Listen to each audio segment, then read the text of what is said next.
Hello good evening my dear students. So നമ്മളിന്ന് പഠിക്കാൻ പോകുന്നത് on the roof of the വേൾഡിലെ പാർട്ട് 3 ആണ്. സോ ഇതിൻ്റെ കൂടെ തന്നെ ഞാൻ നിങ്ങൾക്ക് ഫുൾ നോട്ട്സും കൂടെ പ്രൊവൈഡ് ചെയ്യാം. അപ്പോൾ അത് നിങ്ങൾക്ക് നോക്കി പഠിച്ച് എല്ലാം എളുപ്പമായിട്ട് കാര്യങ്ങളൊക്കെ നടക്കട്ടെ. സോ എന്തെങ്കിലും സംശയമോ കാര്യമോ എന്തെങ്കിലും ഉണ്ടെങ്കിൽ കമൻറ്റ് ചെയ്യുക. ഓക്കെ, അപ്പോൾ സ്ട്രൈറ്റ് അവേ നമ്മൾ ലാസ്റ്റ് ക്ലാസ്സിൽ പഠിച്ചത് മുഴുവൻ നമ്മുടെ ഹിമാലയാസിനെ പറ്റി പഠിച്ചു. അതിലേറ്റവും അവസാനം നമ്മൾ ഈസ്റ്റേൺ ഹിമാലയാസ്, പൂർവജൽ തുടങ്ങിയ കാര്യങ്ങളൊക്കെയാണ് നമ്മൾ ലാസ്റ്റ് ക്ലാസ്സിൽ പഠിച്ച് നിർത്തിയത്. അതിൻ്റെ കണ്ടിന്യൂഷനിൽ തന്നെ നമുക്ക് വരുന്ന ഒരു കാര്യമുണ്ട്, കൈബുൾ ലാംജോ ഫ്ലോട്ടിംഗ് നാഷണൽ പാർക്ക്.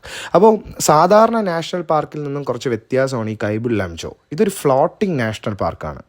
നിങ്ങൾക്കിവിടെ കാണാൻ കഴിയും. എന്താണ് ഇതൊരു ഫ്രഷ് വാട്ടർ ലേക്ക് ആണെങ്കിൽ പോലും ഇത് ഫ്ലോട്ടിംഗ് ആണ്. അതായത് കുറേ ഭാഗങ്ങൾ ഇങ്ങനെ എന്താണ് ഫ്ലോട്ട് ചെയ്ത് കുഞ്ഞു എന്താണ് ഓരോ കുഞ്ഞു ഐലൻഡ്സ് പോലെ നിൽക്കുകയാണ് അല്ലേ, സ്മോൾ ഐലൻഡുകളായിട്ട്. ഈ ഐലൻഡ് എങ്ങനെയാണ് ഉണ്ടായത്? ഓർഗാനിക് മാറ്റേഴ്സ് വഴിയാണ്. ഓർഗാനിക് മാറ്റേഴ്സ് എന്ന് പറയുമ്പോൾ നമുക്ക് പ്ലാന്റ്സിൻ്റെയോ അനിമൽസിൻ്റെയോ ഒക്കെ ഇവരൊക്കെ മരിച്ചതിന് ശേഷം ഉണ്ടാകുന്ന ഈ വേസ്റ്റ് മെറ്റീരിയൽസ് എല്ലാം കൂടെ ചേരുന്നതാണ് ഈ ഓർഗാനിക് മാറ്റർ എന്ന് പറയുന്നത്. അപ്പോൾ ഈ ഓർഗാനിക് മാറ്റേഴ്സ്, അതായത് അഴുകിയതൊക്കെ ആയ ഈ organic matters along with soil അല്ലേ, സോയിലുമായിട്ട് ഇത് കൂടിച്ചേർന്നാണ് ഈ കുഞ്ഞു ഐലൻഡുകളായിട്ട് മാറിയത്. ഇതിനെ നമുക്ക് ഫുംഡി എന്ന് വിളിക്കാം. അതാണ് ആ പിക്ചറിൽ കൊടുത്തിട്ടുള്ളത്. So the Keibul Lamjao national park consist of several such phumdis. അപ്പോൾ ഇങ്ങനെ എന്താണ് കുറേ ബുംഡികൾ ആ ഒരു ലോക്ടാക്ക് ലേക്കിനകത്തുണ്ട്. അപ്പോൾ ഇതാണ് നമുക്ക് ഈ ഒരു നാഷണൽ പാർക്കിൽ പോയി കഴിഞ്ഞാൽ കാണാൻ പറ്റുന്നത്. അതുപോലെ ഈച്ച് ഫുംഡി കണ്ടെയ്ൻസ് യുണീക്ക് എക്കോസിസ്റ്റംസ് അല്ലെ, including plants, birds and small organism. ഇപ്പോൾ എക്കോസിസ്റ്റം എന്ന് പറഞ്ഞാൽ നമുക്കറിയാം കുറേ ആനിമൽസ് ഒരുമിച്ച് വളർന്നു വരുന്ന ഒരു സ്ഥലത്തെയാണ് നമ്മൾ എന്തെന്ന് പറയുന്നത്, ഒരു എക്കോസിസ്റ്റം. അപ്പോൾ ഇതിനകത്ത് ഒരു പ്രത്യേകതരം എക്കോസിസ്റ്റമാണ് എന്തിനകത്തുള്ളത്. ഈ ഒരു നമ്മൾ ഈ ലോക്ടാക്ക് ലേക്കിലോ അല്ലെങ്കിൽ ഈ കുംഡി നാഷണൽ പാർക്കിലോ പോയി കഴിഞ്ഞാൽ അവിടെ കാണപ്പെടുന്ന ഒരു പ്രത്യേകം പ്ലാന്റ്സ്, ബേർഡ്സ്, സ്മോൾ ഓർഗാനിസം തുടങ്ങിയ കാര്യങ്ങളൊക്കെ അവിടെ നമുക്ക് കാണാൻ കഴിയും. സോ അതുപോലെ തന്നെ Loktak lake is included in the Ramsar list of sites for watershed conservation. അപ്പോൾ എന്താണ് ഈ വാട്ടർ ഷെഡ് എന്ന് പറയുമ്പോൾ വേറൊന്നുമല്ല, നമ്മൾ ഈ മഴവെള്ളം തുടങ്ങിയ കാര്യങ്ങളെല്ലാം വെള്ളമെല്ലാം ഒഴുകി ഒരു സ്ഥലത്ത് തന്നെ ഒരു റിവറിൽ വന്ന് കൂടി നിൽക്കും. അതിനാണ് ഒരു വാട്ടർ ഷെഡ് എന്ന് പറയുന്നത്. അപ്പോൾ ഈ ഒരു വാട്ടർ ഷെഡ് കൺസർവേഷൻ്റെ ഭാഗമാണ് ഈ ഒരു ലേക്ക്. അപ്പോൾ ഈ ഒരു ലേക്ക് ഉപയോഗിച്ച് നമുക്ക് ഒരുപാട് ഓർഗാനിസങ്ങളെയും അതിൽ വളർന്ന അനിമൽസിനെയൊക്കെ നമുക്ക് എന്ത് ചെയ്യാൻ പറ്റും, പ്രൊട്ടക്റ്റ് ചെയ്യാൻ പറ്റും.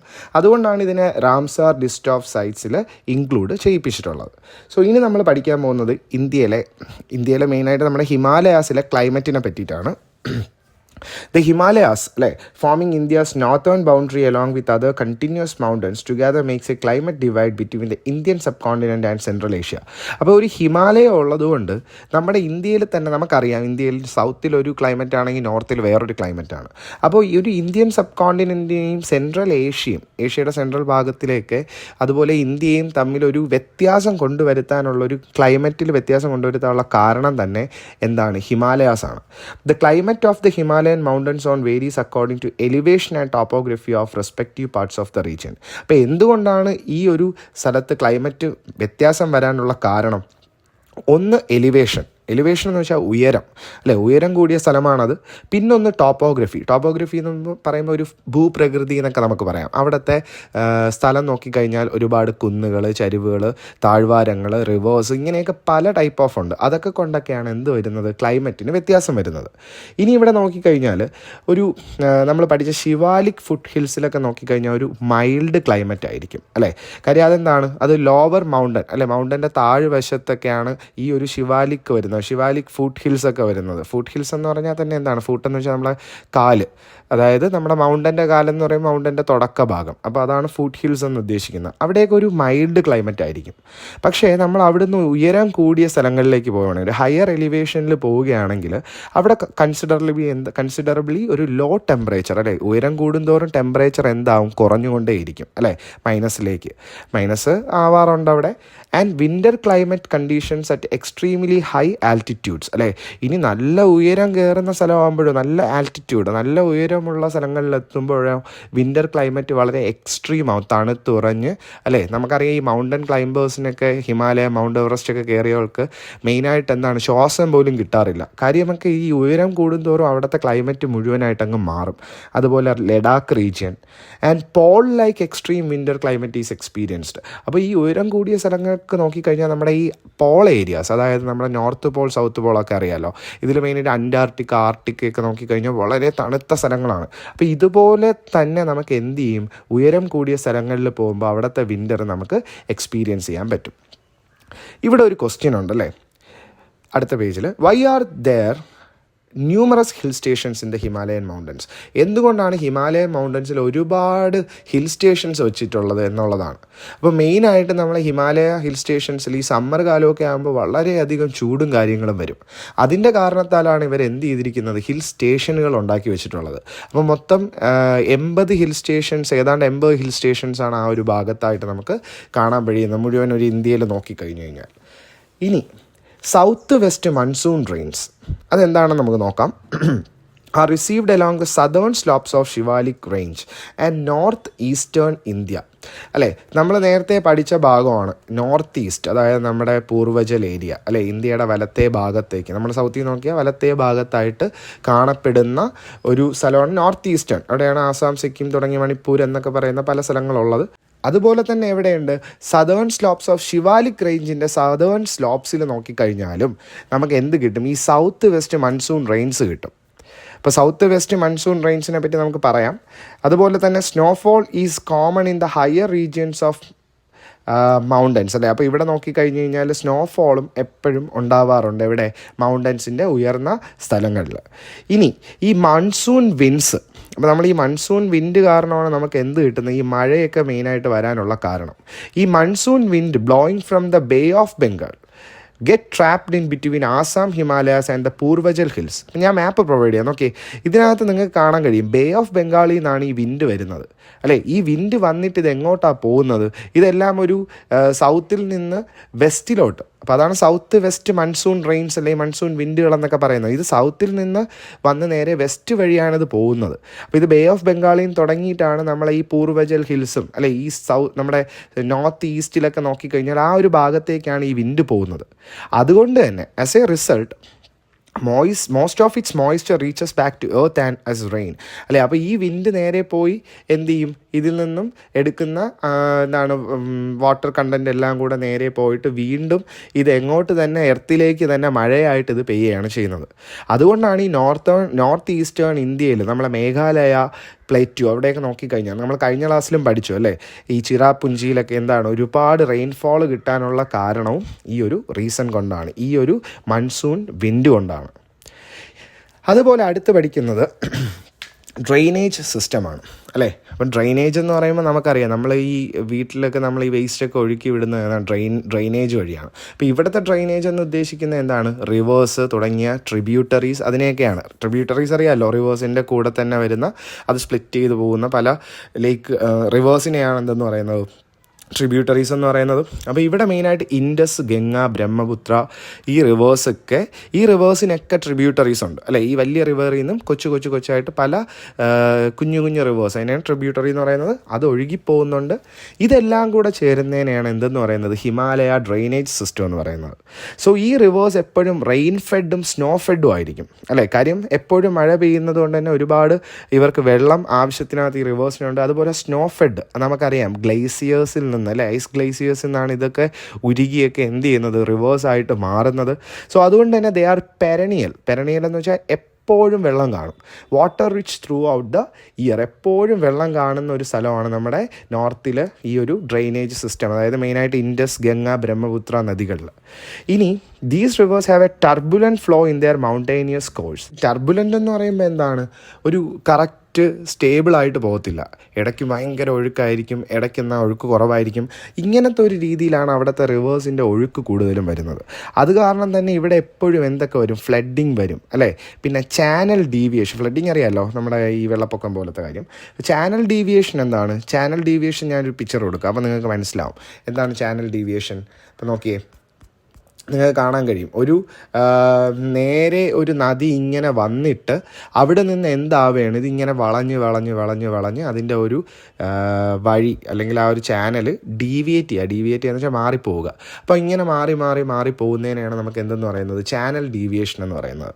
സോ അതുപോലെ തന്നെ ഇവിടെ ഉണ്ടാകുന്ന മറ്റൊരു പ്രധാനമായിട്ടുള്ള കാര്യം എന്ന് പറയുന്നത് വി ഷേപ്ഡ് വാലീസും അതുപോലെ തന്നെ ഗോർജസ് വാട്ടർഫോൾസ്. അപ്പോൾ നിങ്ങൾ ഗോർജസ് എന്താണെന്ന് പഠിച്ചിട്ടുണ്ട്, പഠിക്കാത്തവർ കഴിഞ്ഞ കഴിഞ്ഞ വീഡിയോയിൽ പോവുക, നോക്കുക ഗോർജ് എന്താണെന്ന്.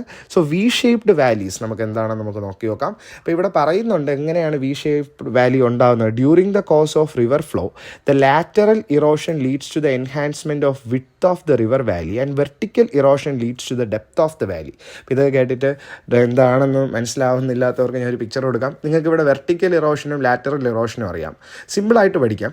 വെർട്ടിക്കൽ എന്ന് പറയുമ്പോൾ നമ്മൾ ഇറോഷൻ അറിയാമല്ലോ, മണ്ണൊലിപ്പ് അല്ലേ. അപ്പം വെർട്ടിക്കൽ ഇറോഷൻ എന്ന് പറയുമ്പോൾ മേളിൽ നിന്ന് താഴേക്ക് അല്ലേ വരുന്ന ഒരു മണ്ണൊലിക്കുന്നതിനെയാണ് നമുക്ക് എന്തെന്ന് പറയുന്നത്, ഒരു വെർട്ടിക്കൽ ഇറോഷൻ. അപ്പോൾ അവിടെ തന്നെ നമുക്ക് ആ ഒരു ഭൂമിയിൽ കണ്ട ഒരു വി പോലത്തെ ഒരു ഷേപ്പ് വന്നു. ഇനി ലാറ്ററൽ ഇറോഷൻ എന്ന് പറഞ്ഞാൽ എന്താണ്, ഇത് രണ്ട് സൈഡിലായിട്ടും കൂടെ എന്ത് സംഭവിക്കും, ഈ ഒരു ഇറോഷൻ സംഭവിക്കും. അപ്പോൾ ഇതിനെയാണ് ഈ വെർട്ടിക്കൽ ആൻഡ് ലാറ്ററൽ ഇറോഷൻ എന്ന് പറയുന്നത്. അപ്പം ഈ ഒരു വെർട്ടിക്കലും ലാറ്ററൽ ഇറോഷൻ്റെ കാരണത്താൽ റിവർ വാലീസ് അല്ലേ, നമ്മുടെ വാലി എന്ന് പറഞ്ഞാൽ താഴ്വാരം. അപ്പോൾ മൗണ്ടൻ്റെ രണ്ട് സൈഡിലും കൂടെ നമുക്ക് നോക്കിക്കഴിഞ്ഞാൽ എന്ത് പറ്റും, ഒരു വി പോലത്തെ ഷേപ്പിൽ നമുക്ക് അവിടെ വാലികൾ ഉണ്ടാവുകയാണ്. എന്നിട്ട് ഇതിൻ്റെ നടുക്കൂടെ ആയിരിക്കും എന്ത് പോകുന്നത്, നമ്മുടെ റിവറും കൂടെ ഒഴുകി പോകുന്നത്. സോ ഇവിടെ ആൽഫബറ്റ് എന്താണ് വി എന്നുള്ള രീതിയിൽ കൊടുത്തിരിക്കുന്നതിൻ്റെ കാര്യം ഇതിൻ്റെ ഒരു ഷേപ്പ് തന്നെ വി ആയിട്ട് നിൽക്കുന്നത് കൊണ്ടാണ്. ഇനി നമുക്ക് നോക്കേണ്ടത് വാട്ടർഫോൾ.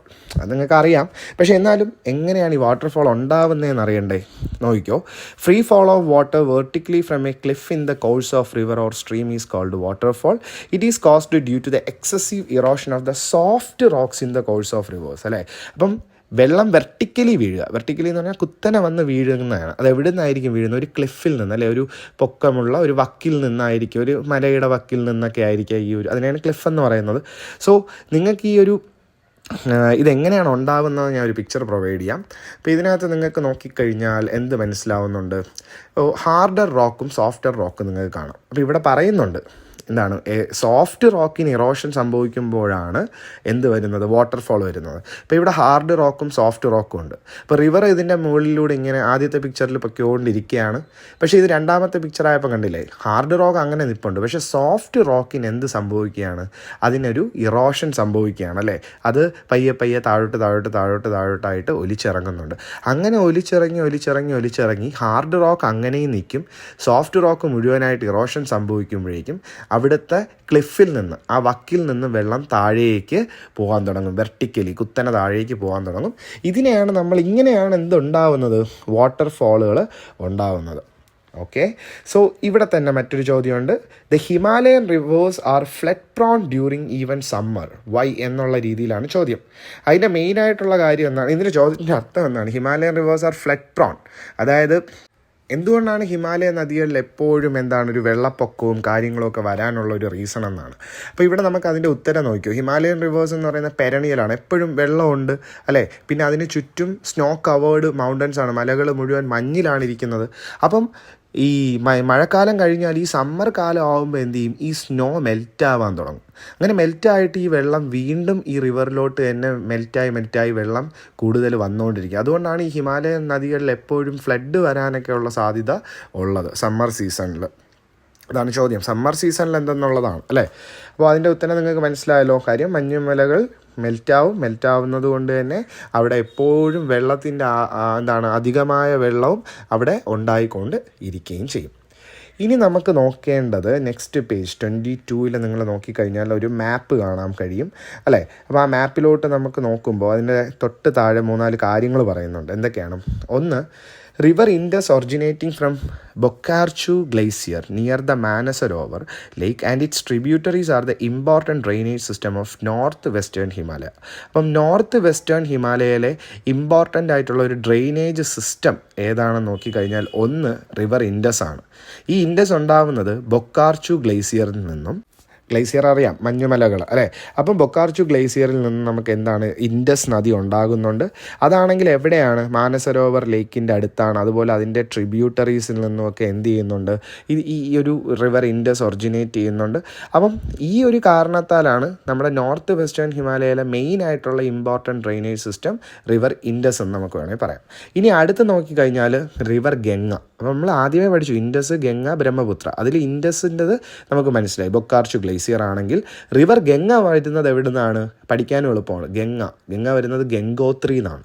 ഗംഗോത്രി എന്ന് പറയുന്നത് ഗോമുഖ് എന്ന് പറയുന്ന സ്ഥലത്താണ്. ഗോമുഖും അതിൻ്റെ ട്രിബ്യൂട്ടറീസ് ഉണ്ട്. ട്രിബ്യൂട്ടറീസ് ആയ യമുന, ഗംഗാര, ഗണ്ഡക്, കോസി തുടങ്ങിയതൊക്കെയാണ് മെയിനായിട്ടുള്ള ഇമ്പോർട്ടൻറ്റ് റിവേഴ്സ് ഓഫ് ഉത്തരാഖണ്ഡും നേപ്പാളുമാണ് മെയിനായിട്ട് ആ ഒരു ഭാഗം വരുന്നത്.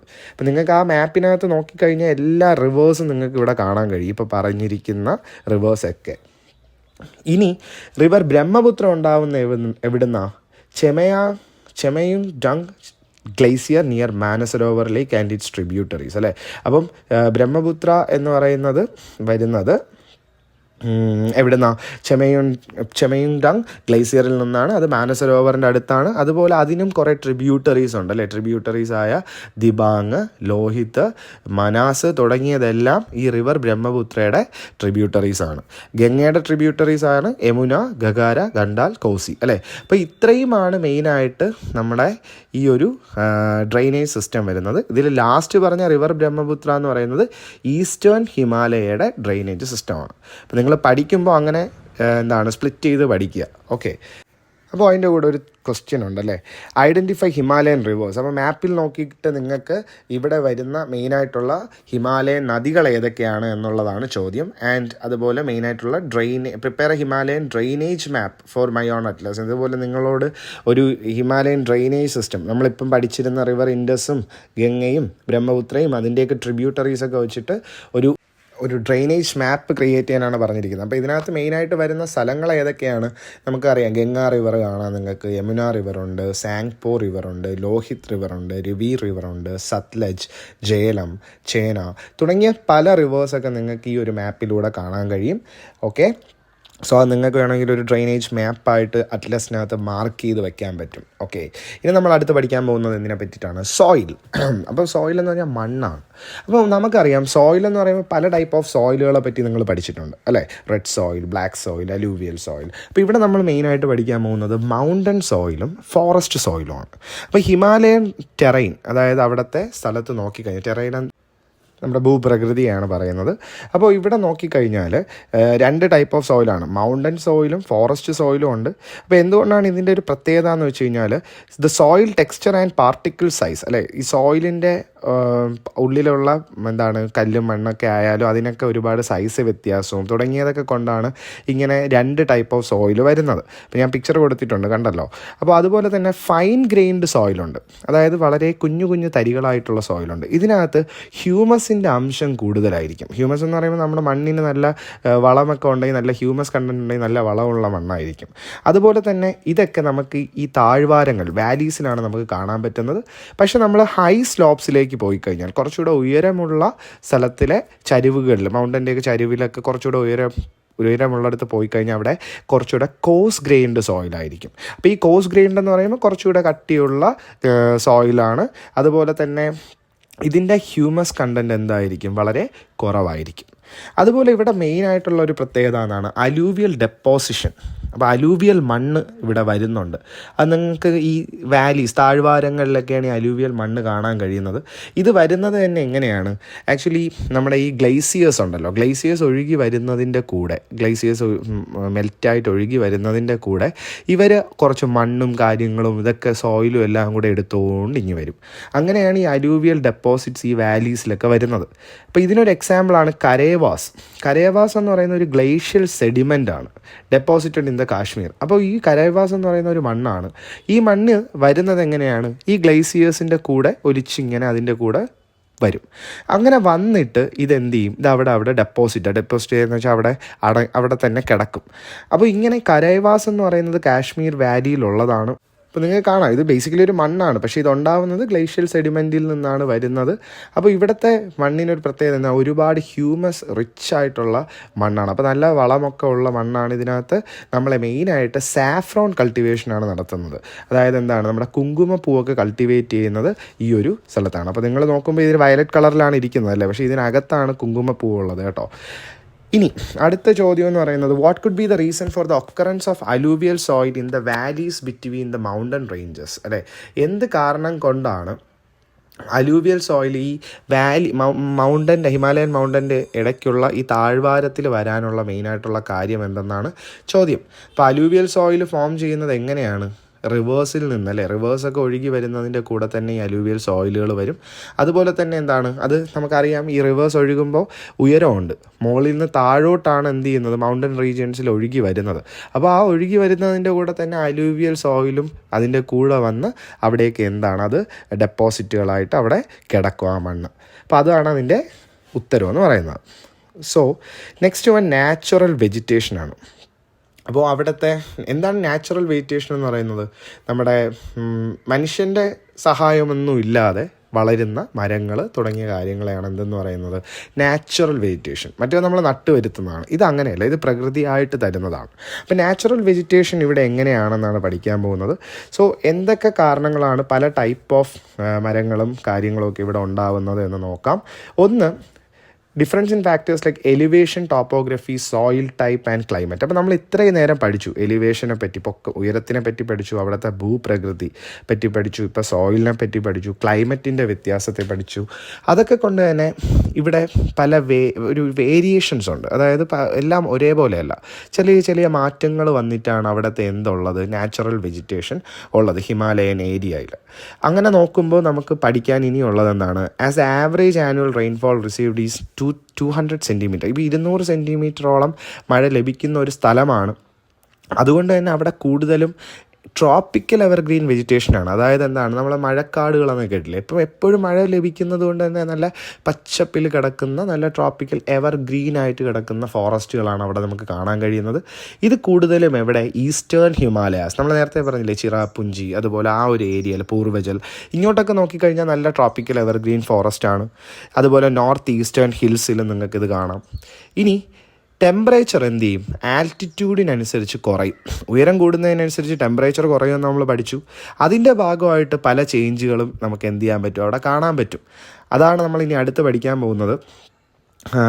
Depending on the changes in altitude, a spectrum of natural vegetation from evergreen forest to the vegetation type of cold climate such as tundra can be found here. അപ്പോൾ നമുക്ക് അറിയാം tropical evergreen ഒരുപാട് മഴയുള്ള സ്ഥലമായതുകൊണ്ടാണ് ട്രോപ്പിക്കൽ എവർഗ്രീൻ. ഇനി ഇവിടുന്ന് എന്താണ്, കുറച്ച് കാര്യങ്ങൾ അങ്ങ് മാറുകയാണ്. ഇവിടെ മാറിയിട്ട് മഞ്ഞൊക്കെ ഒരുപാട് പെയ്യുന്ന സ്ഥലമായതുകൊണ്ടും തണുത്ത പ്രദേശമായതുകൊണ്ടും ഇവിടെ നമുക്ക് തുന്ദ്ര തുടങ്ങിയ ഫോറസ്റ്റുകളെ നമുക്ക് കാണാൻ കഴിയും. അതായത് നമ്മുടെ ഈ തണുപ്പ് കൂടിയ പ്രദേശത്ത് തണുത്ത രീതിയിലുള്ള മരങ്ങളും കാര്യങ്ങളും ഒക്കെ നമുക്ക് കാണാൻ കഴിയും. അതുപോലെ നെക്സ്റ്റ് പേജിൽ നോക്കിക്കഴിഞ്ഞാൽ semi evergreen and deciduous forest are seen in the valleys and the lower mountain slopes. അപ്പോൾ അത്രത്തോളം എവർഗ്രീൻ അല്ല, ഒരു സെമി എവർഗ്രീൻ. അതുപോലെ ഡെസീജിയസ് ഫോറസ്റ്റുകൾ. ഇപ്പോൾ ഡെസീജിയസും സെമി എവർഗ്രീൻ എന്നൊക്കെ പറഞ്ഞു കഴിഞ്ഞാൽ വേറൊന്നുമല്ല, നമ്മൾ ഈ എന്താണ് ഈ ഫോൾ അല്ലെങ്കിൽ ഓട്ടം സീസണൊക്കെ ആവുന്ന സമയത്ത് ഇലകളൊക്കെ പൊഴിയുന്ന ടൈപ്പിലുള്ള ഒരു ഫോറസ്റ്റുകളാണ് ഈ ഡെസീജിയസ് ഫോറസ്റ്റുകളെന്ന് വിളിക്കുന്നത്. അപ്പോൾ തുടങ്ങിയ ഫോറസ്റ്റ് നമുക്ക് എവിടെ കാണാൻ പറ്റും? ഇവിടുത്തെ ലോവർ മൗണ്ടൻ സ്ലോപ്സ് അല്ലേ, താഴത്തെ മൗണ്ടൻ്റെയൊക്കെ താഴേക്ക് വരുന്ന സ്ഥലത്തും താഴ്വാരങ്ങളിലേക്ക് വാലീസിലൊക്കെ എത്തുമ്പോഴാണ് നമുക്ക് ഡെസീജിയസ് ഫോറസ്റ്റ് കാണാൻ കഴിയുന്നത്. അത് തീരെ താഴേന്നല്ല, അത് കറക്റ്റ് റേഞ്ച് കൊടുത്തിട്ടുണ്ട്. എവിടെയാണ്? At altitudes ranging from 1000 to 200 metres. അപ്പോൾ 1 കിലോമീറ്റർ 2 കിലോമീറ്റർ ഒരു ഉയര പ്രദേശങ്ങളിലാണ് നമുക്ക് എന്ത് കാണാൻ കഴിയുന്നത്? ഈ ഡെസീജിയസ് ഫോറസ്റ്റ്. നമുക്കറിയാം ഹിമാലയ എന്ന് പറയുമ്പോൾ 8 കിലോമീറ്റർ വരെ പൊക്കമുള്ളതാണ്. അപ്പോൾ അത്രയും പോകണ്ട. അവിടെ 1 കിലോമീറ്റർ 2 കിലോമീറ്റർ ഈ ഭാഗത്താണ് ഡെസീജിയസ് ആൻഡ് സെമി എവർഗ്രീൻ ഫോറസ്റ്റുകൾ കാണാൻ കഴിയുന്നത്. ഇവിടെ തന്നെ നമുക്ക് മെയിനായിട്ട് കാണാൻ കഴിയുന്ന മരങ്ങളുണ്ട്. Coniferous trees. കോണിഫറസ് എന്ന് പറയുന്നത് ഈ പൈനും ഡിയോഡർ തുടങ്ങിയ മരങ്ങളെയാണ് നമുക്ക് കാണാൻ കഴിയുന്നത്. അതായത് നമ്മുടെ ഈ ക്രിസ്മസ് ട്രീ പോലത്തെ ട്രീകളാണ്. അപ്പോൾ ഇതൊക്കെയാണ് നമുക്ക് അവിടെ കാണാൻ കഴിയുന്നത്. പിന്നെ അതുപോലെ shrubs such as junipers and rhododendrons grow at higher altitudes where as in the higher altitude alpine meadows are seen. അല്ലേ, അപ്പോൾ ഞാനിവിടെ പിക്ചർ കൊടുത്തിട്ടുണ്ട്. ജൂനിപ്പേഴ്സും റോഡോഡെൻഡ്രോൺസും കണ്ടോ. അപ്പോൾ തുടങ്ങിയ ചെടികളും എന്ത് ചെയ്യും ഇവിടെ വരാറുണ്ട്. ഇത് കുറച്ചുകൂടെ ഹയർ ആൽറ്റിറ്റ്യൂഡ്, കുറച്ചുകൂടെ ഉയർന്ന പ്രദേശങ്ങളിലാണ് ഇത് എന്ത് ചെയ്യുന്നത്, ഇതൊക്കെ വരുന്നത്. അതുപോലെ ആൽപൈൻ മെഡോസിൽ നമ്മൾ മുമ്പും ആൽപൈൻ മെഡോസിൽ പഠിച്ചിട്ടുണ്ടായിരുന്നു കഴിഞ്ഞ പാർട്ടിൽ. അപ്പോൾ അതുപോലെ ആൽപൈൻ മെഡോസിലൊക്കെ നമുക്ക് എന്ത് കാണാൻ കഴിയും? ഈ ഒരു ജൂനിപ്പേഴ്സും റോഡോഡെൻഡ്രോൺസും കാണാൻ പറ്റും. അപ്പോൾ ഇതാണ് അവിടുത്തെ മരങ്ങളും അവിടുത്തെ ചെടികളെയും പറ്റിയിട്ടുള്ളത്.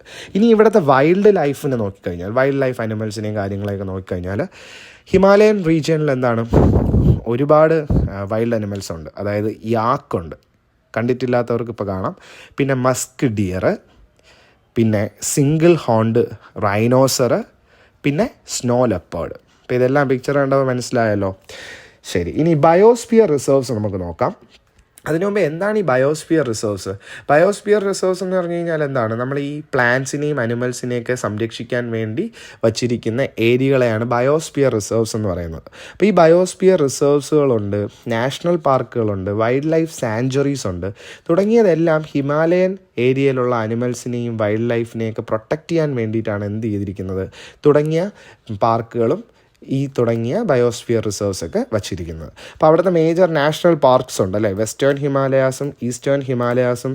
അതിൽ രണ്ട് ടേബിളായിട്ട് നിങ്ങൾക്ക് ടെക്സ്റ്റിൽ തന്നെ കൊടുത്തിട്ടുണ്ട് അല്ലേ. ഡാജിഗാം എന്ന് പറയുന്നത് Jammu Kashmir, Hemis Ladakh, Valley of flowers Uttarakhand, Corbett Uttarakhand, Rajaji national park Uttarakhand. ഇതെല്ലാം വെസ്റ്റേൺ ഹിമാലയാസിൽ വരുന്ന മേജർ നാഷണൽ പാർക്സ് ആണ്. ഇനി ഈസ്റ്റേൺ ഹിമാലയാസിൽ നോക്കിക്കഴിഞ്ഞാൽ എന്താണ്? കഞ്ചൻജംഗ സിക്കിമിലാണ്, ദിബ്രു സായ്ക്കോവ ആസാമിലാണ്, കാശിരംഗ ആസാമിലാണ്, മനാസ് ആസാമിലാണ്. ഇനി കൈബിൾ ലാംജോ നമ്മൾ ആദ്യം പഠിച്ചത് അല്ലേ, ഫ്ലോട്ടിംഗ് ഒരു ഐലൻഡ് പോലെ, അത് മണിപ്പൂരിലാണ്. അപ്പം തുടങ്ങിയ ഇത്രയും കാര്യങ്ങളാണ് നമ്മൾക്ക് മെയിനായിട്ട് പഠിക്കാനുള്ള മേജർ നാഷണൽ പാർക്കുകൾ. അപ്പോൾ ജീവജാലങ്ങളുണ്ട്, വൈൽഡ് ലൈഫ് പഠിച്ചു, അഗ്രികൾച്ചർ പഠിച്ചു, മീൻസ് നാച്ചുറൽ വെജിറ്റേഷനെ പറ്റി പഠിച്ചു. നമ്മളിനി പഠിക്കാൻ പോകുന്നത് എന്തിനെ പറ്റിയാണ്? അഗ്രികൾച്ചർ. അവിടുത്തെ ഉള്ള ആൾക്കാർ എന്ത് കൃഷിയും കാര്യങ്ങളൊക്കെയാണ് ചെയ്ത് ജീവിക്കുന്നത് എന്ന് നോക്കിക്കോ. അപ്പോൾ agriculture is sparse in the mountainous region due to limitation of its terrain അല്ലേ. അപ്പോൾ അഗ്രികൾച്ചർ എങ്ങനെ സ്പാഴ്സ് ആണ്? സ്പാഴ്സ് എന്ന് വെച്ചാൽ ഒരു സ്ഥലത്തല്ല, ഇങ്ങനെ പല സ്ഥലങ്ങളിലായി ഇങ്ങനെ സ്കാറ്റർ ചെയ്ത് ചെതറി കിടക്കുകയാണ് പലയിടത്തായിട്ട്. കാര്യം ഇവിടുത്തെ ടെറൈൻ അല്ലേ, അവിടുത്തെ ഭൂപ്രകൃതി എങ്ങനെയാണ്? ചിലയിടത്ത് വളരെ ഭയങ്കര പ്രദേശമാണെങ്കിൽ ചിലയിടത്ത് താഴ്ന്ന താഴ്വാരങ്ങളായിരിക്കും. അതൊക്കെ കൊണ്ട് തന്നെ ഇവിടെ ഇങ്ങനെ അഗ്രികൾച്ചർ എല്ലായിടത്തും ചെയ്യാൻ പറ്റൂല. സോ അതിങ്ങനെ മാറി മാറി കിടക്കുകയാണ്. അപ്പോൾ ഇവിടുത്തെ മെയിനായിട്ടുള്ള കാര്യങ്ങളുണ്ട്: elevation, steepness of slope, immature soil, low temperature are the adverse factors. അപ്പോൾ എന്തുകൊണ്ടാണ് ഇവിടുത്തെ അഗ്രികൾച്ചർ സ്പാഴ്സ്, ഒരിടത്ത് അല്ലാതെ എല്ലായിടത്തും മാറി മാറി കിടക്കുന്നതിൻ്റെ മെയിൻ കാര്യം ഉയരം കൂടും. എലിവേഷൻ ഉള്ളിടത്ത് നമുക്ക് ഒരിക്കലും ചെയ്യാൻ പറ്റില്ല, തണുപ്പ് കൂടുതലായിരിക്കും, ലോ ടെമ്പറേച്ചർ ആയിരിക്കും. അതുപോലെ സ്റ്റീപ്നെസ് ഓഫ് സ്ലോപ്പ്, സ്ലോപ്പിന് സ്റ്റീപ്പായിരിക്കും, വളരെ കുത്തനെ ഇരിക്കുന്ന ചരിവുകളായിരിക്കും. അവിടെയും നമുക്ക് പോയി അഗ്രികൾച്ചർ ചെയ്യാൻ പറ്റില്ല. അതുപോലെ ഇമ്മച്വർ സോയിലായിരിക്കും, അതായത് ഈ സോയിലിന് വലിയ കട്ടിയോ കാര്യങ്ങളോ ഒന്നും കാണത്തില്ല, പുതുതായിട്ടുണ്ടായി വരുന്ന സോയിലാണ്. ഇതൊക്കെയാണ് ഇമ്മച്വർ സോയിൽ എന്ന് പറയുന്നത്. ഈ കാരണങ്ങളാൽ അവിടെ തന്നെ അവിടുത്തെ റെസിഡൻറ്റ് കമ്മ്യൂണിറ്റീസ് ചെയ്യുന്നത് വളരെ ഡിഫറെൻ്റ് ആയിട്ടുള്ള രീതിയിലാണ് അവർ കൾട്ടിവേഷൻ ചെയ്യുന്നത്. അതായത് ദേ ടെറസ് ദ മൗണ്ടൻ സ്ലോപ്സ്. കണ്ടോ, ഇതാണ് ടെറസ് ഫാമിംഗ്. അവർ ഈ ഒരു മലകളെ തന്നെ ടെറസ് അതായത് സ്റ്റെപ്പായിട്ടുള്ള രീതിയിൽ വച്ചിട്ട് അതിനകത്ത് അവർക്ക് സ്യൂട്ടബിൾ ആയിട്ടുള്ള ക്രോപ്സ്, അതായത് പാഡി അല്ലേ, നെല്ല്, അതുപോലെ തന്നെ ലെജ്യൂംസ് കണ്ടിട്ടില്ലാത്തവർക്ക് ലെജ്യൂംസ് കണ്ടല്ലോ. അപ്പോൾ ലെജ്യൂംസ് പയർ പോലത്തെ വർഗ്ഗങ്ങളാണ്. പിന്നെ അതുപോലെ പൊട്ടറ്റോസ്, പിന്നെ തുടങ്ങിയതൊക്കെയാണ് റെയിനി സീസണിൽ ചെയ്യുന്നത്. ഇനി ഇവർ സ്പ്രിംഗ് കാലഘട്ടത്താവുമ്പോഴേക്കും വീറ്റ്, അതുപോലെ ഫ്രൂട്ട് ക്രോപ്സ്, ടെമ്പറേറ്റ് ഫ്രൂട്ട് ക്രോപ്സുകൾ, അതുപോലെ തന്നെ ഇതൊക്കെയാണ് സ്പ്രിംഗ് കാലഘട്ടത്തിൽ അവർ ചെയ്യുന്നത്. ഇപ്പോൾ ടെമ്പറേറ്റ് എന്ന് പറയുമ്പോൾ നിങ്ങൾക്കറിയാം, ആപ്പിൾ, ഓറഞ്ച്, ചെറി, സ്ട്രോബെറീസ് തുടങ്ങിയതൊക്കെ നമുക്ക് ചെയ്യാൻ പറ്റും, അവിടെ വളർത്താൻ പറ്റുന്ന ഒരു ക്ലൈമറ്റിലാണ് ഉള്ളത്. ഇനി ഇവിടുത്തെ മെയിനായിട്ടുള്ള മറ്റൊരു മേജർ ക്രോപ്പ് എന്ന് പറയുന്നത് ടീ ആണ് അല്ലേ. ഈസ്റ്റേൺ ഹിമാലയാസ്, അതുപോലെ ആസാമും ഡാർജിലിംഗ് എന്ന് പറയുന്ന മെയിൻ സ്ഥലത്ത് ടീ ഒരു മേജർ ക്രോപ്പാണ്. നമുക്കറിയാം, ബ്രിട്ടീഷുകാർ വന്ന സമയത്ത് അവരത് കണ്ടുപിടിക്കുകയും ടീ ഒരു ഇൻ്റർനാഷണൽ ക്രോപ്പാക്കി മാറ്റുകയും ചെയ്തെന്നൊക്കെ നമ്മൾ ലാസ്റ്റ് പാർട്ടിൽ പഠിച്ചിട്ടുള്ളതാണ്. ആ പോർഷൻ പഠിക്കാത്തവർ ലാസ്റ്റ് പാർട്ട് പോയി നോക്കുക. And tribal population of the north eastern hills on the other hand follow traditional practice such as shifting cultivation. അപ്പോൾ അവിടുത്തെ ട്രൈബൽ ആദിവാസി കൂട്ടരൊക്കെ ചെയ്യുന്നത്, അവിടെ ചെയ്യുന്ന ഒരു ഷിഫ്റ്റിംഗ് കൾട്ടിവേഷൻ, അതായത് ഒരു സ്ഥലത്ത് ഒരു കാര്യം ഉണ്ടാക്കിയതിന് ശേഷം എന്തെങ്കിലും ഒരു ക്രോപ്പ് നട്ടിട്ട് അവരത് വരും, അതിനുശേഷം അവരതിനെ കത്തിച്ച് കത്തിച്ചൊക്കെ കളഞ്ഞിട്ട് വേറൊരു സ്ഥലത്ത് പോകും. അവിടെ ചെന്നിട്ട് അവിടെ വീണ്ടും കൃഷി നടത്തും. ഇങ്ങനെയാണ് എന്ത് ചെയ്യുന്നത്, ഷിഫ്റ്റിംഗ് കൾട്ടിവേഷൻ നടത്തുന്നത്. അപ്പോൾ ഇവർ ഈ കത്തിച്ച് പോയതിന് ശേഷം അവിടെ വീണ്ടും എന്താണ് മരവും കാര്യങ്ങളൊക്കെ പൊടിച്ചൊക്കെ വരും. ആ സമയത്ത് ഇവർ വേറെ ഏതെങ്കിലും ഒരു സ്ഥലത്തായിരിക്കും അടുത്ത കൾട്ടിവേഷൻ ചെയ്യുന്നത്. ഇനി അഗ്രികൾച്ചർ പോലെ തന്നെ ആൾക്കാർ ജീവിക്കാൻ വേണ്ടി ഡിപ്പെൻഡ് ചെയ്യുന്നത് അനിമൽ റിയറിങ്, അല്ലെ? റിയറിങ് എന്ന് വെച്ചാൽ വേറെ ഒന്നുമല്ല, അനിമൽസിനെ വളർത്തി അതിൽ നിന്നും ആവശ്യമായിട്ടുള്ള കാര്യങ്ങളൊക്കെ എടുത്ത് ചെയ്യുന്നതിനാണ് അനിമൽ റിയറിങ് എന്ന് പറയുന്നത്. ഇതും ഹിമാലയൻ മൗണ്ടൻസിലെ ആൾക്കാരുടെ മെയിൻ ഒക്കുപ്പേഷനാണ്. അപ്പോൾ ഇവിടെ climate varies according to elevation, അല്ലേ? ഈ ഉയരം കൂടുന്തോറും ക്ലൈമറ്റിന് വ്യത്യാസം വരുന്നുണ്ട്. അതുകൊണ്ട് തന്നെ ഈ വളർത്ത് മൃഗങ്ങളുടെയും ഒരു ടൈപ്പ് മാറിക്കൊണ്ടേയിരിക്കും. അതിവിടെ പറയുന്നുണ്ട്. Goat and cattle are kept in the valleys whereas sheep and horse are reared in the mountain slopes. ഗോട്ടിനെയും കാറ്റിലിനെയും താഴ്വാരങ്ങളിലാണ് വളർത്തുന്നതെങ്കിൽ ഷീപ്പിനെയും ഹോഴ്സിനെയൊക്കെ എവിടെയാണ്? ഒരു മൗണ്ടൻ ഏരിയ, അല്ലെ മൗണ്ടൻ്റെ ചരിവുകളിലൊക്കെ ആയിരിക്കും ഇതിനെ എന്ത് ചെയ്യുന്നത്, വളർത്തുന്നത്. ഇനി എക്സ്ട്രീംലി കോൾഡ് റീജിയൻസായ ഹിമാചൽ, ലഡാക്ക് തുടങ്ങിയ സ്ഥലങ്ങളിലെല്ലാം വളരെ സിവിയർ കോൾഡാണ്. അവിടെ നമ്മളെ യാക്കിനെയാണ് ഇവർ വളർത്തുന്നത്. യാക്കിൻ്റെ ദേഹം കണ്ടില്ലേ? ഇതിന് കുറച്ചുകൂടെ എന്താണ് ഈ തണുത്ത കാറ്റുകളെയും തണുത്ത ക്ലൈമറ്റിനെയൊക്കെ എന്ത് ചെയ്യാൻ പറ്റും, പ്രതിരോധിക്കാൻ പറ്റും. ഇവിടെ മറ്റൊരു ട്രൈബ്സ് ഉണ്ട്, ആദിവാസി കൂട്ടരാണ് ഗുജാഴ്സ് എന്ന് പറയും. ഗുജാഴ്സ് എന്ന് പറയുന്നത് ആട്ടിടയന്മാരുടെ ഒരു ട്രൈബാണ്. ഇവരും ഈ മൗണ്ടൻ മെഡോസിൽ, അല്ലെ പുൽമേടുകളിലാണ് ഇവിടെ ജീവിക്കുന്നത്. വെസ്റ്റേൺ ഹിമാലയാസിൻ്റെ പുൽമേടുകളിലാണ് ഇവർ ജീവിക്കുന്നത്. സോ ഇത്രയും കാര്യങ്ങളാണ് നമ്മൾ അഗ്രികൾച്ചറും അനിമൽ റിയറിങ്ങിനെ പറ്റി പഠിക്കുന്നത്. ഇനി നമ്മൾ ലാസ്റ്റത്തെ ടോപ്പിക് എന്ന് പറയുന്നത് tourism. So geographical conditions are favorable. The entire Himalayan region has become a zone with high economic potential, അല്ലേ? ഇപ്പോൾ ഇവിടെ പല ടൈപ്പ് ഓഫ് ക്ലൈമറ്റും കാര്യങ്ങളൊക്കെ ആയതുകൊണ്ട് തന്നെ വളരെയധികം എക്കോണമിക് പൊട്ടൻഷ്യൽ, അതായത് നമുക്ക് സമ്പത്ത് ഉണ്ടാക്കാൻ പറ്റും. അതിനെയാണ് എക്കോണമിക് പൊട്ടൻഷ്യൽ എന്ന് പറയുന്നത്. അപ്പോൾ ടൂറിസം വഴി ഒരുപാട് പൈസ കിട്ടും. സോ മെയിനായിട്ട് ഇവിടെ വരുന്ന ട്രാവലേഴ്സ് പിൽഗ്രിമേജ് ആയിരിക്കും, തീർത്ഥാടകരായിരിക്കും മെയിനായിട്ട് വരുന്നത്. ഇവിടെ തന്നെ മെയിനായിട്ടുള്ള പിൽഗ്രിം സെൻറ്റേഴ്സ് ഉണ്ട്. കൈലാസം, മാനസരോവർ, അമർനാഥ്, ഹേമകുണ്ട് സാഹിബ് തുടങ്ങിയ സ്ഥലങ്ങളെല്ലാം സെഞ്ചുറീസായിട്ട് 100 വർഷത്തോളം അവിടെ ആൾക്കാർ സ്ഥിരമായിട്ട് വരുന്ന ട്രാവലേഴ്സ് വരുന്ന പിൽഗ്രിം ലൊക്കേഷനുകളാണിതൊക്കെ. അതുപോലെ രണ്ടാമത്തെ ഫേസ് ഓഫ് ടൂറിസം. അപ്പോൾ ഇത് 3 ഫേസുകളായിട്ടാണ് നമ്മൾ പഠിക്കുന്നത്. ഫസ്റ്റ് ഫേസാണ് പിൽഗ്രിമേജ്. സെക്കൻഡ് ഫേസ് എന്ന് പറയുന്നത് എന്തിനെ പറ്റിയിട്ടാണ്? Himalayan mountain ranges in the 19th century when the British identified the area's favorable climate. അപ്പോൾ മൗണ്ടൻ റീജിയനിൽ നല്ല ക്ലൈമറ്റ് ആണ് എന്ന് മനസ്സിലാക്കിയതോടെ, ബ്രിട്ടീഷ് ആൾക്കാരാണ് ഇത് മനസ്സിലാക്കുന്നത്, ഇവരവിടെ എന്ത് ചെയ്യാൻ തുടങ്ങി? റിസോർട്ട് ടൗണുകൾ വയ്ക്കാൻ തുടങ്ങി. അപ്പോൾ നമ്മൾ ഈ ഷിംല, ഡാർജിലിംഗ് തുടങ്ങിയ സ്ഥലങ്ങളിലൊക്കെ പോയി ഒരുപാട് റിസോർട്ടുകളുണ്ട്. അപ്പോൾ അവിടെ ചെന്ന ആൾക്കാർ അവിടെ താമസിക്കുക, മൗണ്ടൻസ് ഒക്കെ കാണുക. അതുപോലെ ഷില്ലോങ്, അൽമോര, റാണിഖേത്, മുസോറി, നൈനിതാൽ തുടങ്ങിയതെല്ലാം മെയിനായിട്ടുള്ള ടൂറിസ്റ്റ് കേന്ദ്രങ്ങളായിട്ട് മാറുകയാണ് ചെയ്തത്. ഇനി മൂന്നാമത്തെ സ്റ്റേജ് എന്ന് പറയുന്നത് ഏതൊക്കെയാണ്? Development began in the Himalayan region after the conquest of Mount Everest by Sherpa Tenzing Norgay and Edmund Hillary. അപ്പോൾ നമുക്കറിയാം ടെൻസിംഗ് നോർഗെയാണ് ആദ്യമായിട്ട് ഹിമാലയ കീഴടക്കിയ ട്രാവലർ എന്നറിയാം. കൂടെ എഡ്മണ്ട് ഹിലറിയുമുണ്ട്. അപ്പോൾ ഇവർ രണ്ടുപേരും മൗണ്ട് എവറസ്റ്റ് കീഴടക്കിയതിന് ശേഷം പല ആൾക്കാരും എന്തിലോട്ട് തിരിഞ്ഞു? മൗണ്ട് എവറസ്റ്റ് കീഴടക്കണമെന്ന് തിരിഞ്ഞു. ഇതൊരു അഡ്വഞ്ചർ ടൂറിസത്തിൻ്റെ ഭാഗമായിട്ട് മാറി. അങ്ങനെ അഡ്വഞ്ചർ ടൂറിസം സെക്ടറിൽ നമ്മൾ മൗണ്ടനിയറിങ്, മലകയറ്റം, പാരാഗ്ലൈഡിങ് അറിയാമല്ലോ. പാരാഗ്ലൈഡിങ് എന്ന് പറഞ്ഞാൽ ഞാൻ പിക്ചർ ഇട്ടിട്ടുണ്ട്. അതുപോലെ സ്കീയിങ് കഴിഞ്ഞ ക്ലാസ്സിലേക്ക് കാണിച്ചു തന്നിട്ടുള്ളതാണ്, അല്ലേ? കമ്പ് കുത്തിയിട്ട് നമ്മളിങ്ങനെ സ്കേറ്റ് ചെയ്ത് മഞ്ഞത്തൂടെ പോകുന്നതിനാണ് സ്കീയിങ് എന്ന് പറയുന്നത്. സോ തുടങ്ങിയതെല്ലാം നമ്മളെ മെയിനായിട്ട് മൗണ്ടൻ എവറസ്റ്റിൻ്റെയും അതുപോലെ ഹിമാലയൻ ഏരിയാസിലെയും ടൂറിസം ആയിട്ട് മാറിയിരിക്കുകയാണ്. സോ ഇവിടെ ടെൻസിംഗ് നോർഗെ പറഞ്ഞിട്ടുള്ളൊരു കാര്യമുണ്ട്. Mountains are not hindrances, they are doors to the outer world, അല്ലേ? അപ്പോൾ ഇവിടെ പറഞ്ഞിരിക്കുന്നത് എന്താണ്? മൗണ്ടൻസ് എന്ന് പറയുമ്പോൾ ഒരു ഹിൻഡറൻസ് അല്ല, തടസ്സമൊന്നുമല്ല. അതെന്താണ്? ഒരു ലോകത്തിന് തന്നെ തുറന്നു കൊടുക്കുന്ന ഒരു ഡോറാണ്, അല്ലേ? കാര്യം നമ്മളെ ഹിമാലയ വഴിയും മൗണ്ട് എവറസ്റ്റ് വഴിയൊക്കെ നമ്മളെ ഇന്ത്യ ആയാലും നേപ്പാൾ ഏരിയയിലും ഇതൊക്കെ ഒരുപാട് ഫേമസ് ആയിട്ടുള്ള ഒരു കാര്യമാണ്. അതുമാത്രമല്ല ഇതുവഴി ലോക പ്രശസ്തമായ പല ആൾക്കാരുമുണ്ട്, അല്ലേ? അപ്പം ഇതൊക്കെ കൊണ്ടാണ് ടെൻസിംഗ് നോർഗെ ഇങ്ങനെ പറഞ്ഞിരിക്കുന്നത്. സോ ഇത്രയാണ് നമ്മൾ on the roof of the വേൾഡിൽ മെയിനായിട്ട് പറഞ്ഞിരിക്കുന്നത്. ആൻഡ് പിന്നെ നിങ്ങൾക്കിവിടെ ഒരുപാട് ടെക്സ്റ്റുവൽ ക്വസ്റ്റ്യൻസ് ഉണ്ട്. പിന്നെ ഞാനിതിൻ്റെ നോട്ട് പ്രൊവൈഡ് ചെയ്ത് അയക്കുന്നുണ്ട്. സോ ഇതെല്ലാം നോക്കി നിങ്ങൾ നന്നായിട്ട് പഠിക്കുക. പിന്നെ എന്തെങ്കിലും ഡൗട്ട്സോ കാര്യങ്ങളോ ഉണ്ടെങ്കിൽ കമൻറ്റ് ചെയ്യും. ഞാൻ അപ്പം തന്നെ അതിൻ്റെ ഉത്തരം തരും. കാര്യം നിങ്ങൾക്ക് നോക്കിക്കഴിഞ്ഞാൽ അറിയാം, ഒരുപാട് പേര് കമൻറ്റ് ചെയ്യുന്നുണ്ട്. അതിനൊക്കെ ഉത്തരമൊക്കെ ഞാൻ പ്രീവിയസ് വീഡിയോസിലൊക്കെ അപ്പോഴപ്പോഴാണ് തന്നെ കൊടുക്കുന്നുണ്ട്. സോ എന്തെങ്കിലും ഉണ്ടെങ്കിൽ ഉടനെ തന്നെ ചോദിച്ചോ. പിന്നെ നിങ്ങൾക്കൊരു ലൈവ് സെഷൻ വേണമെങ്കിൽ, നിങ്ങളുടെ ഡൗട്ട്സ് ഫുള്ള് ക്ലിയർ ചെയ്യാനൊരു ലൈവ് സെഷൻ വേണമെങ്കിൽ നിങ്ങൾ പറഞ്ഞാൽ ഞാനത് നിങ്ങൾക്ക് കൺവീനിയൻ്റ് ആയിട്ടുള്ള സൺഡേയോ സാറ്റർഡേയോ ഒരു ടൈം അറേഞ്ച് ചെയ്യാം. അപ്പോൾ നിങ്ങളതൊന്ന് പറയുക. അങ്ങനെയാണെങ്കിൽ ഞാൻ ലൈവ് സെഷൻ ആ ഒരു ടൈമിൽ വയ്ക്കാം. അപ്പോൾ നിങ്ങൾക്ക് ഫുൾ ഡൗട്ട്സും കാര്യങ്ങളും ഒക്കെ ക്ലിയർ ചെയ്യാനും പറ്റും. കമൻറ്റ് ചെയ്താൽ മതി. അപ്പോൾ കമൻറ്റ് വഴി ഞാൻ എന്താണ് ഉത്തരങ്ങളെല്ലാം പറഞ്ഞ് ക്ലിയർ ചെയ്ത് തരാം.